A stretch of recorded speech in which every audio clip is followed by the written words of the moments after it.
کې د کرونا وایرس تصدیق نه پس ضلعي انتظامیه په حرکت کې راغلې ده او د کرونا وایرس مخنیوي لپاره د حکومت په هدایاتو عمل درآمد لپاره چمتو شوي دي. تفصیل به ګورو په دې رپورټ کې. په ضلع کرم کې لاک ډاون په 11مه ورځ داخل شوی چې له کبله ټول روزګار په ټپه ولاړ دی. په ساده ښار کې پولیس، کرم ملیشا، ضلعي انتظامیه او محکمه صحت خپل ډیپټیانې تر سره کوي. دوی په اوله زور راوړی چې د کورونو پورې د محدود اوسي او بهر دی نه روزي. دوی اولس ته د ماسک او د دستانو اچولو ویناګانې هم کوي، خو د بله مرغه اولس په پوره توګه د حکومتي چارواکو سره مرسته نه کوي. ډي پي او محمد قریش خان خبر نیوز ته وویل پولیس او ډسټرکټ اډمنسټریشن مختلف اقدامات کړي دي. لومړنی اقدام خو پای کې دا دی چې مونږه د عوام د آګاهۍ لپاره یو مهم شروع کړی دی.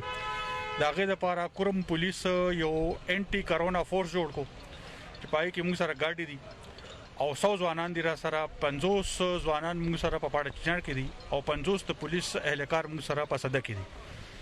د کسانو ته موږ خپل ټریننګ ورکړی دی چې اوس په دې زی او خلکو ته یو آګاهي مهم ورکړي. د هغې لپاره موږ په لاوډ سپیکر باندې اعلانات کړي دي، په ګاډو باندې لاوډ سپیکر لګولې دي او په پاړه چنار او صده بازار کې او مختلفو دیهاتو کې ګاډي ګرځېدلي او خلکو ته دا خاص کړی دی چې مهرباني وکړئ تاسو په کورونو کې دننه کښېنئ. بل خوا د بله مرغه په اول ځل په کورمه کې د یوې ښځې په شمول په 2 تنانو کې کرونا وایرس خور شوی دی، کوم چې دې وخت په پړچنار کې په آیسولیشن وارډ کې اچول شوي دي.